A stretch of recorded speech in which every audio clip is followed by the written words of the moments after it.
چاوی ما چاته خیرې وکړې مثلا چې خدای ته یې مړ کړي او هغه مړ شو نو په ما ګناه د قتل شته که نه د قتل ګناه خو په تا نشته خو خیرې چاته مه کوه په خیرو ګناهګار او خدای نه توبه وغواړه او که د هغه د وجې نه دي کړي چې مجرم دی ظالم دی نو خیر دی موسی علیه السلام فرعون ته خیرې وکړې خدای یو لسمه پاره کې وایي وقال موسى ربنا إنك آتيت فرعون وملأه زينة وأموالا في الحياة الدنيا ربنا ليضلوا عن سبيلك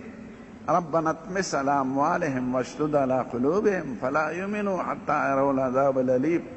خدای فرعون لدی دولت ورکړی دی په دې غاغره دی دا دولت ولا ختم کې او زړونه ولا سخت کې او خپل عذاب ورته وکړي نو که یو ظالمي لکه موږ امریکې ته خیرې کوي خدای امریکا او د امریکې ملګري خدای تباه او هلاک کړي ځکه په مسلمانانو ظلم کوي او خدای د افغانستان او د عراق نه رسوا او ذلیل او مردار وباسي